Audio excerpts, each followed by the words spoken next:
Hello everybody, this is Pascal from Bonjour à tous, c'est Pascal de Neutrality Studies et bienvenue au deuxième épisode de notre nouveau podcast d'analyse où je parle avec John. Nous discuterons de 2 ou 3 sujets chaque semaine et cette semaine, nous allons parler de la Géorgie puis de la Corée. Que s'est-il passé là-bas? Alors, John, salut, comment ça va? John, hi, how are you? Not bad. Ça merci. Et vous? Et merci ici. Well, thank you very much for preparing. Eh bien, merci beaucoup d'avoir préparé les sujets, car c'est vous qui avez fait un peu de recherche, également pour nous montrer quelques visuels sur ce qui se passe en Géorgie. Alors, allez-y. Please, take it away. Yes, so, well, this is where Georgia is. Oui. Alors, eh bien, c'est là que se trouve la Géorgie, pour ceux qui ne savent pas. C'est un endroit intéressant. C'est en quelque sorte l'un des avant-postes les plus éloignés de la vieille chrétienté, il y a 1000 ans. Et elle a une histoire très riche, étant entre l'Est et l'Ouest. Ce genre de choses. Un sujet parfait vraiment pour un podcast sur les études de neutralité. Mais ce qui se passe en Géorgie en ce moment, bien sûr, n'est pas tout à fait aussi paisible ou harmonieux qu'on pourrait s'y attendre. Donc, je ne sais pas pour toi, Pascal, mais je regarde les nouvelles qui arrivent et je me demande si nous allons avoir un autre Euromaidan en Géorgie.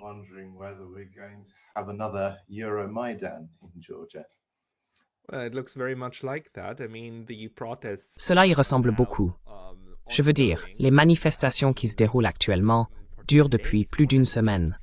Elles sont soutenues par des politiciens de l'Union européenne, vous savez, des membres du Parlement, de l'UMLM, etc., qui vont même là-bas, en parlent et exercent une pression étrangère sur la Géorgie pour annuler essentiellement le résultat des récentes élections du 26 octobre.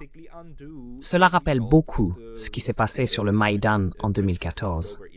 J'espère que cela n'ira pas aussi loin, mais mes collègues géorgiens, y compris un certain Lasha Kassaradze, avec qui j'ai fait une conférence il y a quelques jours, craignent tous que quelque chose de similaire ne soit en préparation. Bien que Lasha dise que les dynamiques sont très différentes et qu'il n'y a pas de substance à ces manifestations, dans le sens où il n'y a pas de véritable mouvement sous-jacent derrière elles, nous verrons si c'est vrai ou non.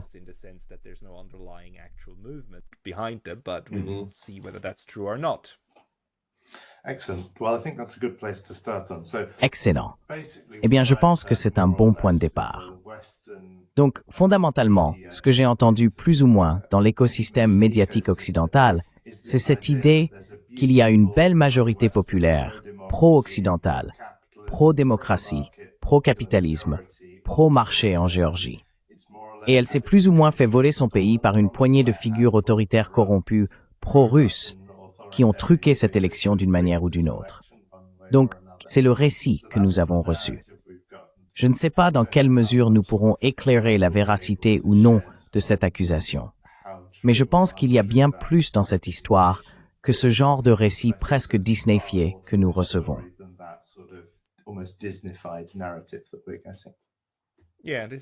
Oui, c'est généralement la chose la plus évidente à surveiller s'il y a une forte manipulation narrative. Mais qu'as-tu pu trouver en ligne, Pascal?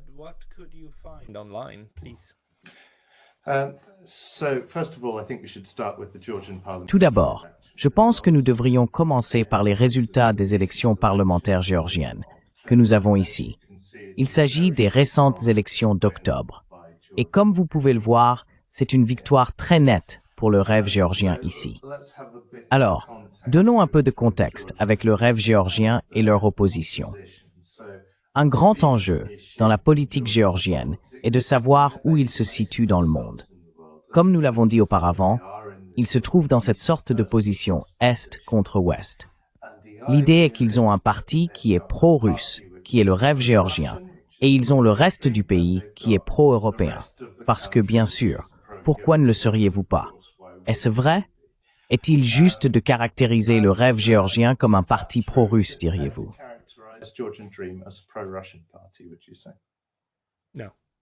Non, Georgian, I mean, this is a ridiculous narrative and I've talked Non. about this with, Non. Géorgien, je veux dire. C'est un récit ridicule. Et j'en ai parlé plusieurs fois avec Lasha Katsaradze. Le rêve géorgien n'a même pas de relation diplomatique avec la Russie. Je veux dire, le gouvernement actuel de la Géorgie n'est pas plus pro-russe que l'Union européenne. Vous savez, l'objectif du gouvernement du rêve géorgien est qu'ils ne veulent pas se retrouver en guerre avec la Russie. Et en ce sens, ils ne sont pas pour l'antagonisme envers la Russie. Mais n'oublions pas que le gouvernement actuel ne renonce pas aux revendications sur le territoire de la Géorgie, n'est-ce pas, sur l'Ossétie du Sud et l'Abkhazie. Lachal l'a bien dit une fois, personne n'a besoin d'apprendre aux Géorgiens à ne pas aimer les Russes. Il y a de longues animosités là-bas, et le rêve géorgien n'est pas une exception à cela. La présentation dans les médias occidentaux, selon laquelle le rêve géorgien est un gouvernement pro-russe, est absolument ridicule.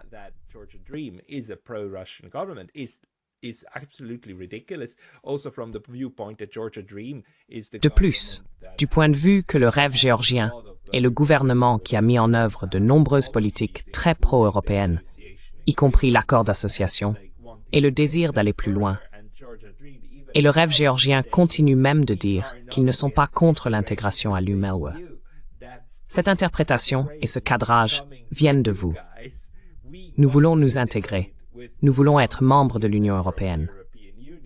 Parce que les Géorgiens comprennent très bien, y compris le parti du rêve géorgien, que l'Europe représente une très grande opportunité économique, n'est-ce pas? L'Union européenne. Mais si cela signifie devoir entrer en guerre avec la Russie et devenir une seconde Ukraine, alors c'est un pas qu'ils ne veulent pas franchir.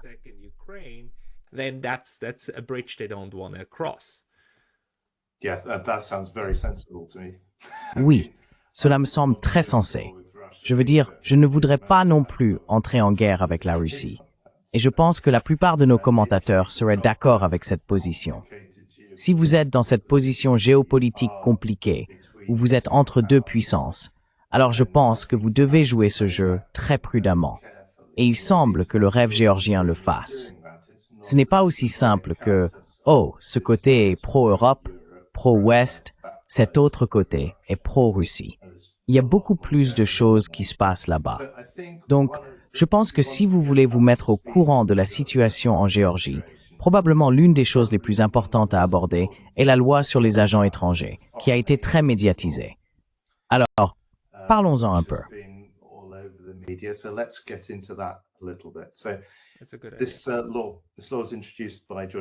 Donc cette loi a été introduite par le rêve géorgien plus tôt cette année, si je comprends bien, et elle exige que les ONG qui reçoivent plus de 20% de leurs revenus de l'étranger enregistrent ce fait et se déclarent comme agents d'un gouvernement étranger ou d'une puissance étrangère. Cela a provoqué d'énormes manifestations à l'époque. C'était partout dans les médias. Cela fait beaucoup de vagues, surtout en Occident, d'où provient vraisemblablement tout l'argent pour ces ONG. Et cela a suscité l'opposition de la présidente en exercice, Salomé Zourabichvili. Quelle est votre opinion sur cette loi sur les agents étrangers? Pensez-vous que cela représente un État autoritaire?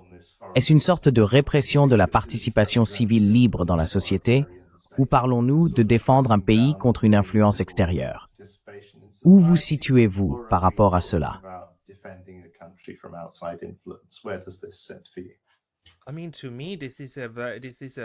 Pour moi, c'est une loi de transparence assez simple. Elle n'interdit pas aux ONG de recevoir cet argent. Elle n'interdit pas aux étrangers de donner de l'argent aux ONG. Elle dit seulement que si vous recevez de l'argent, vous devez vous enregistrer ici.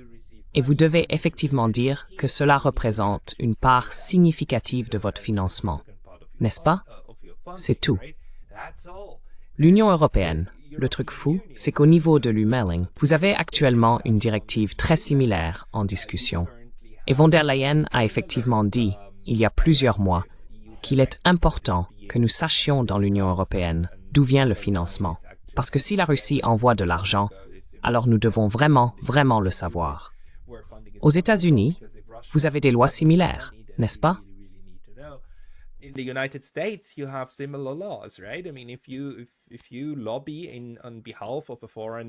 Je veux dire, si vous faites du lobbying au nom d'un agent étranger, vous devez vous enregistrer comme faisant du lobbying pour un groupe étranger.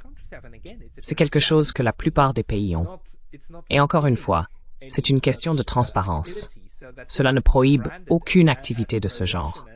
Donc, le fait que cela soit qualifié de pro-russe et anti-européen me dit une chose et une seule, c'est qu'il doit y avoir un certain nombre d'ONG impliquées en Géorgie, actives avec beaucoup d'argent de l'UEM et des États-Unis, que ces acteurs ne veulent pas voir exposés. Parce que si nous supposons qu'il y a de l'argent russe, beaucoup d'ONG russes en Géorgie, l'UEM et les États-Unis voudraient le savoir. Ce serait quelque chose qu'ils soutiendraient. Exposons enfin tout cet argent russe obscur en Géorgie. Ce n'est pas le point ici. That's not the point here. So, and if we are looking now at the current protests that are ongoing. Donc, si vous regardez maintenant les manifestations actuelles en cours et les ONG, comment certaines d'entre elles sont réellement actives là-bas, vous comprenez que c'est l'une des principales campagnes d'influence, et ce n'est pas un secret. Je veux dire, nous savons que les ONG financées par les États-Unis, mènent des activités qui sapent parfois les gouvernements étrangers. Comment cela s'appelle-t-il? Le National Endowment for Democracy, le NED, a été officiellement créé comme un moyen de prendre en charge certaines activités qui, avant sa création, à la fin des années 70 ou au début des années 80 sous Reagan, étaient effectuées par la CIA. Il est tout à fait logique que les pays essaient d'influencer les sociétés locales à l'étranger par le biais des médias et d'autres activités sociales. Mais ensuite, cela devient un problème majeur de mettre autant de pression politique sur la Géorgie pour demander à la Géorgie de ne pas créer de transparence. Pour moi, c'est assez fou et en fait très antidémocratique.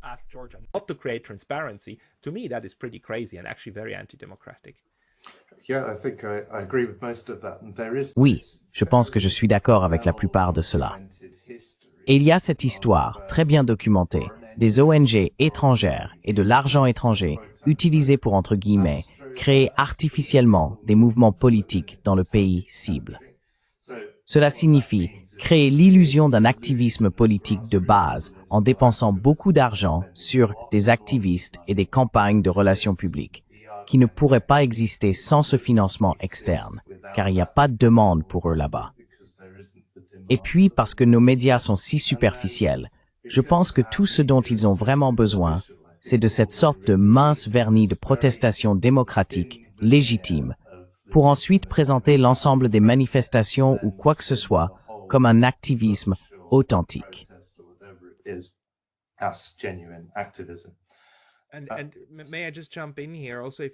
Et puis-je juste intervenir ici? De plus, si vous regardez la façon dont les manifestations sont présentées ou rapportées en Occident, je veux dire, pour moi, peut-être que vous avez des images, je ne sais pas.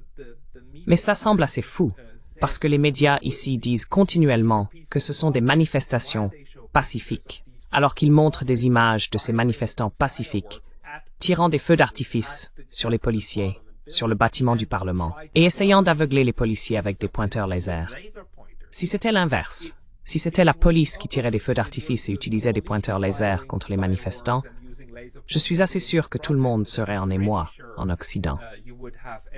Mais le fait que ce soit de ce côté, les manifestants, des manifestants pacifiques, utilisant ces petites comme semi-armes contre les forces de sécurité.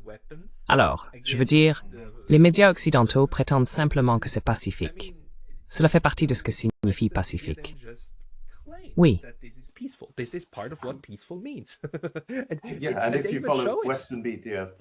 Oui. Et si vous suivez les médias occidentaux assez longtemps, vous réalisez très rapidement que le caractère pacifique ou non d'une manifestation ou d'un manifestant dépend de ce qu'il croit et de ce que le journaliste qui écrit à leur sujet croit. Parce qu'encore une fois, si vous voyez ces tactiques dans les rues lors d'une manifestation britannique, alors à moins que les médias ne soient très sympathiques à la cause de cette manifestation, elle serait qualifiée de terrorisme à la limite. Mais parce que c'est un pays étranger, et parce que c'est un agenda auquel les médias adhèrent fortement, vous obtenez une interprétation très différente.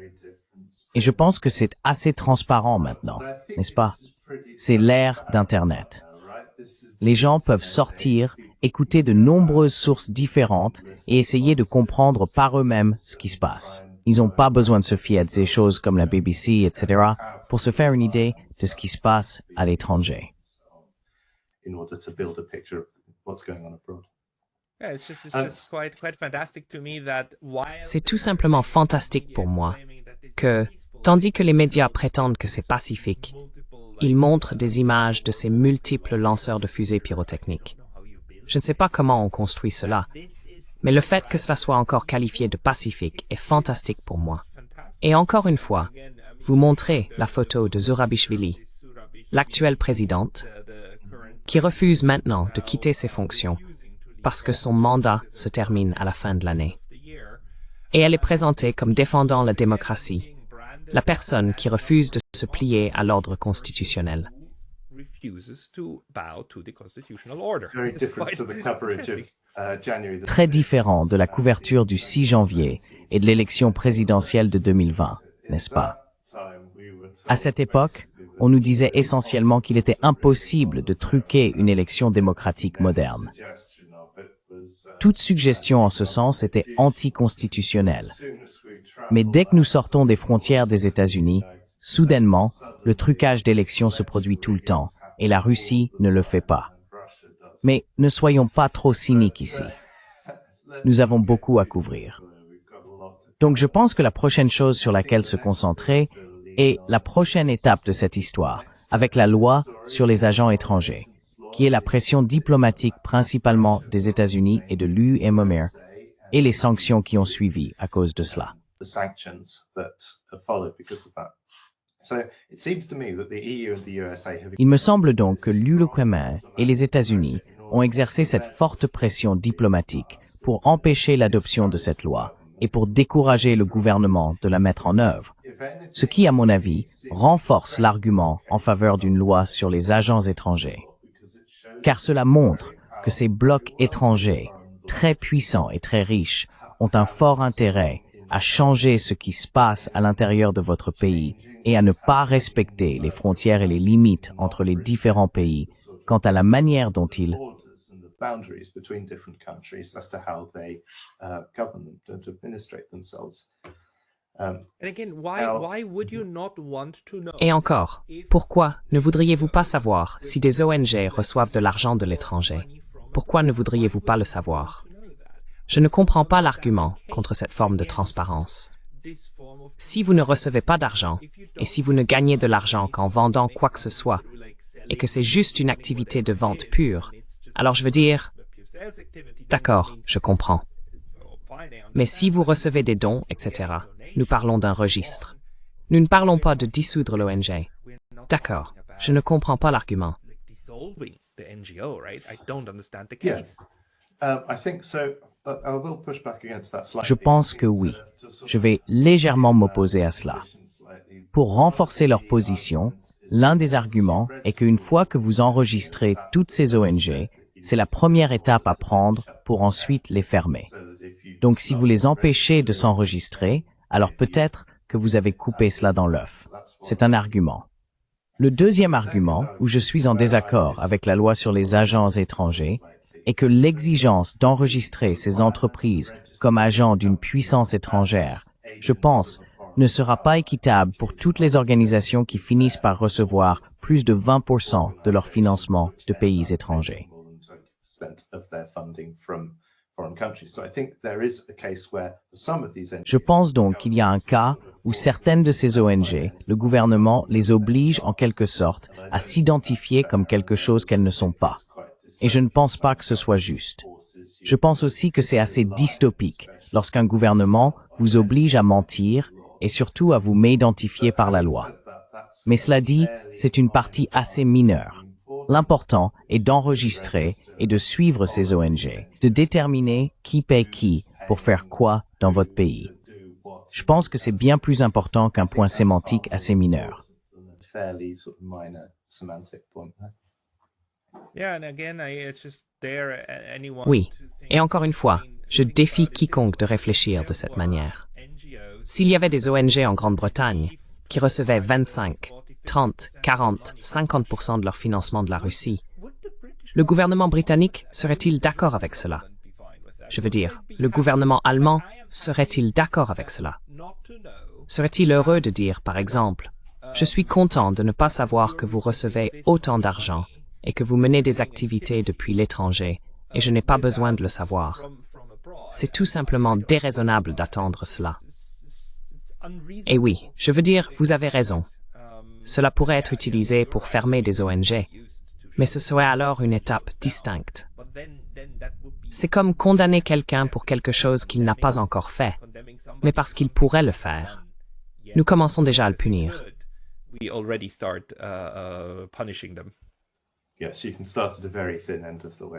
Oui, vous pouvez commencer par le bout très mince du coin là-bas, en couvrant simplement les sanctions, etc.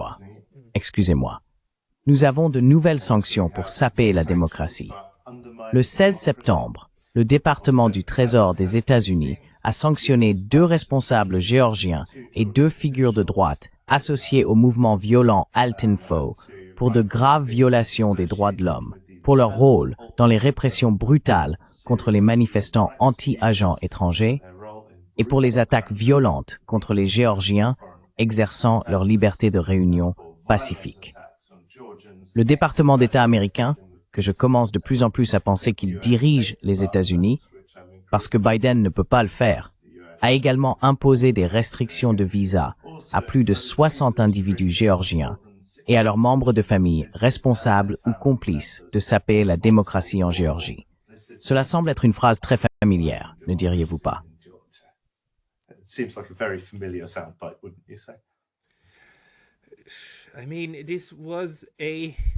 Je veux dire, c'était... La loi sur les agents étrangers a été promulguée par le Parlement, même celle d'avant le 26 octobre. Et cela a été fait dans le cadre du processus constitutionnel. Cela a été fait par un gouvernement élu par le peuple, comme cela fonctionne partout ailleurs. Et le 26 octobre, vous avez eu des élections parlementaires qui ont été certifiées, même par des observateurs internationaux, comme globalement conformes à ce qui aurait été attendu. Il y a eu des irrégularités, au point que dans certains bureaux de vote, les choses ne se sont apparemment pas déroulées comme prévu. Mais les observateurs internationaux ont déclaré que cela reste dans les limites de ce qui est considéré comme une élection correcte.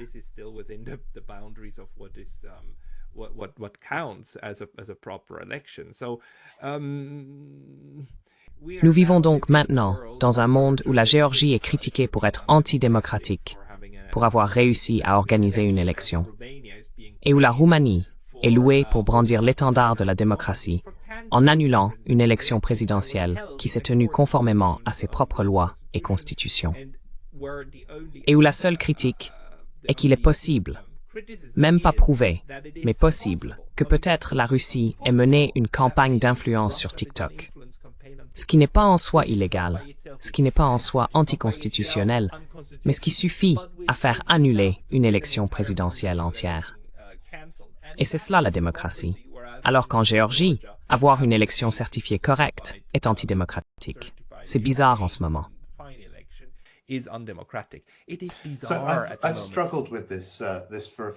J'ai eu du mal avec cela pendant quelques années, parce que plus nous entendons parler de démocratie et de l'affaiblissement de la démocratie, moins nos pays semblent devenir démocratiques.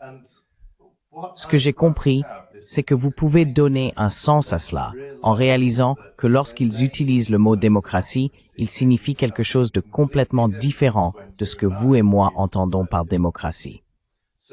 Donc quand nous parlons de démocratie, je pense que nous pensons vraiment à une sorte de démocratie athénienne ou de démocratie suisse, mais vraiment à une démocratie populaire, où vous avez une forte représentation d'une sorte de volonté populaire, de nombreuses communautés et groupes au sein du pays, dont les idées, aspirations, ambitions et visions du monde sont représentées dans l'élaboration des politiques au plus haut niveau.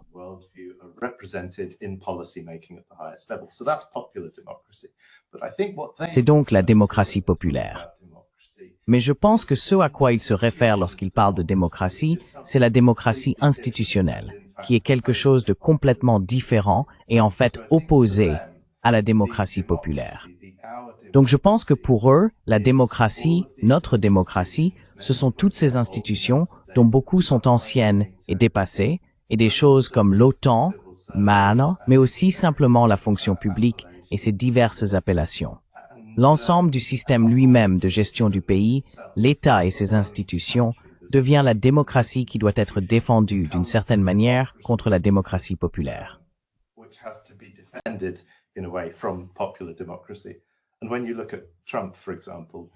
Et quand vous regardez Trump, par exemple, vous pouvez voir qu'il y a eu ce mouvement fort de ce que les Américains ont appelé l'État profond pour défendre la démocratie contre le peuple, d'une certaine manière. Et c'est ce que je pense être ce conflit entre la démocratie institutionnelle, qui est le système tel qu'il a existé pendant des décennies, et la démocratie populaire, qui est peut-être le système qui doit changer, se réformer, évoluer, et l'un des conflits déterminants de notre époque, je pense. Donc oui, chaque fois que vous entendez parler de démocratie dans un article de presse, imaginez simplement qu'il parle de démocratie institutionnelle, pas de démocratie populaire.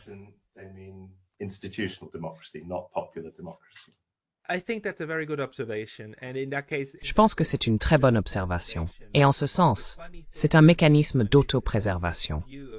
Ce qui est amusant, c'est lorsque cette vision de la démocratie institutionnelle est appliquée à un processus démocratique qui fonctionne différemment de celui du pays d'origine, n'est-ce pas? Ainsi, elle affirme que seule la définition de l'UE et des États-Unis de ce qu'est une démocratie, qui la dirige et dans quelle direction elle va, seule celle-là est démocratique. Et en ce sens, vous savez, le slogan actuellement lancé de l'UMAIMIMAI vers la Géorgie est que les Géorgiens sont libres de choisir leur propre voie européenne. Voilà.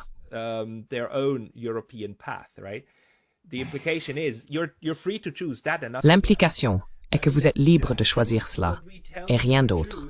Je veux dire, choisissez ce que nous vous disons de choisir, et ensuite nous vous considérerons comme une démocratie. Et sinon, vous n'êtes pas une démocratie, parce que vous ne choisissez pas comment nous vous conceptualisons en ce que vous devriez faire. Et en ce sens, en ce moment, le concept de démocratie populaire, ou de démocratie plus largement, est tellement vidé de son sens, ou est de plus en plus vidé de son sens, que j'attends juste que quelqu'un, honnêtement, dise, soit en français, soit en anglais, la démocratie, c'est moi, n'est-ce pas? Comme ce qui a été dit à propos, vous savez, du roi français, n'est-ce pas? Like what he said about, the French king, right? The state, that's me. L'État, c'est moi. The state is me. L'État, c'est moi. L'État, c'est moi. L'État, c'est moi. C'est le même état d'esprit. C'est comme je suis l'institution. Je suis la démocratie. Et tout ce que je décide est la démocratie. La démocratie, c'est moi. J'attends cela parce que je pense que c'est l'état d'esprit de beaucoup de ces gens là-bas qui, lorsqu'ils ne sont pas satisfaits des décisions démocratiques, les requalifient en populisme. Donc le populisme est comme la démocratie sale, la règle sale du peuple, tandis que la démocratie est la bonne règle des bons institutionnalistes, comme vous l'avez souligné.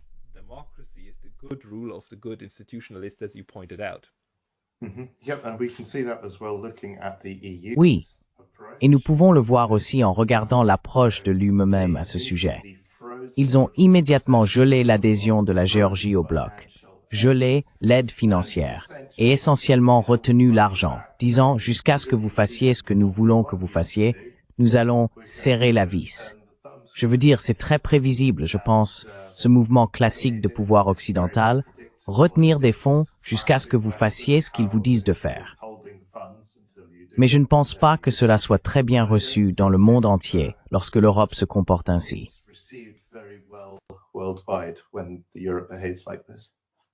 Non, et cela ne va plus vraiment fonctionner. Je veux dire, ils étaient les seuls en jeu, mais ça change maintenant dans un monde multipolaire. Donc, tout comme les sanctions ne fonctionnent plus vraiment, surtout sur les acteurs plus importants, cela ne va pas non plus fonctionner beaucoup plus longtemps, même au sein de l'UE-MELA.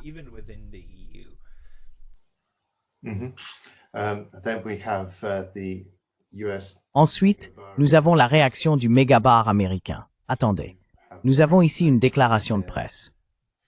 Oh, nous n'avons pas mégabar, mais nous avons une déclaration de presse de Blinken, le chef du département d'État. Les États-Unis sont partenaires de la Géorgie et du peuple géorgien depuis plus de 32 ans. Notre partenariat est enraciné dans notre amour commun de la liberté et de la démocratie et le désir de voir la Géorgie dans la famille euro-atlantique. Nous avons travaillé main dans la main avec les gouvernements géorgiens successifs et le peuple géorgien pour développer l'économie de la Géorgie, améliorer son système éducatif, renforcer ses capacités de défense et élargir ses secteurs de la santé et de l'agriculture. Les États-Unis ont été un fervent soutien de la souveraineté et de l'intégrité territoriale de la Géorgie. Et notre engagement envers le courageux peuple géorgien et ses aspirations euro-atlantiques est inébranlable. On se demande s'ils sont plus engagés envers les aspirations euro-atlantiques qu'envers le peuple géorgien.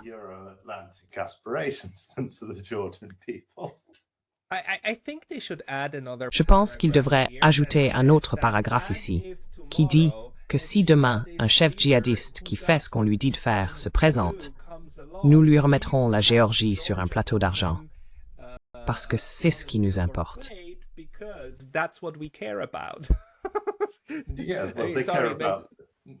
En relations internationales, cependant, l'Amérique est un pays réaliste, n'est-ce pas? Elle se soucie de ses intérêts. Les idéaux sont en quelque sorte la cerise sur le gâteau quand on prend la peine de les y mettre. Mais dès que vous enfoncez le couteau, vous révélez quelque chose de très différent en dessous.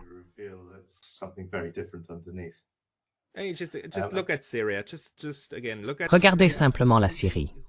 Encore une fois, regardez la Syrie et à qui ces forces ont donné le pouvoir et dont Joe Biden est actuellement si fier qu'ils ont pris le contrôle de la Syrie, Al-Qaïda. Si Al-Qaïda ou un groupe là-bas exécute les ordres des États-Unis, les États-Unis seront avec eux. Dans ce sens, le problème que les Géorgiens ont actuellement est qu'ils savent que s'ils suivent, ils seront poussés dans les baïonnettes des Russes. Ils ne veulent pas cela. Ils ne veulent pas non plus être amis avec les Russes, mais ils ne veulent pas mourir sur cette colline, n'est-ce pas? Donc, en un sens, ils doivent maintenant gérer les Russes et les Américains. Et ceux qui poussent actuellement pour le chaos dans les rues sont en fait les Américains. C'est donc une position très difficile à tenir.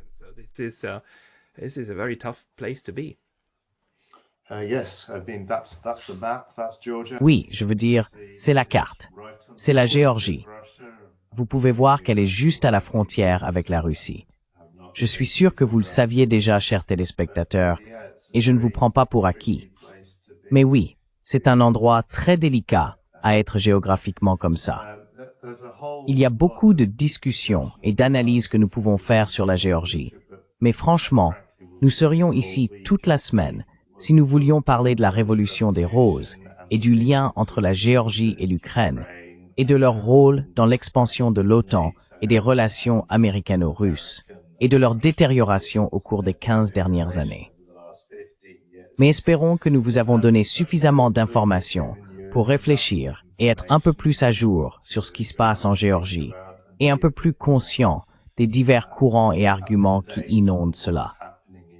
Mais faites-nous savoir dans les commentaires si vous pensez que nous avons outrageusement omis quelque chose qui doit être inclus, ou de même inclus des choses que vous ne vouliez pas que nous incluions, etc.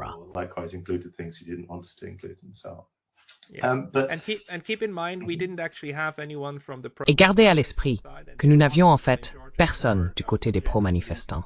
Il y a des gens en Géorgie qui sont véritablement marginalisés, qui n'aiment pas le gouvernement, qui n'aiment pas la direction prise, et qui veulent que la loi sur les agents étrangers disparaisse.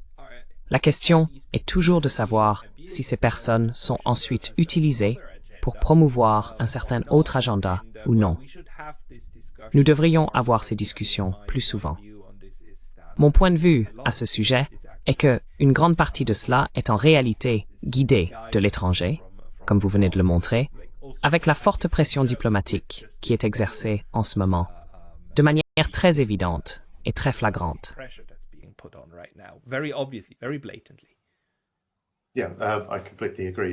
Oui, je suis complètement d'accord. Évidemment, nous ne cherchons pas à ignorer les personnes qui ont des griefs légitimes contre leur gouvernement. Et tous les peuples de tous les pays ont des griefs légitimes contre leur gouvernement.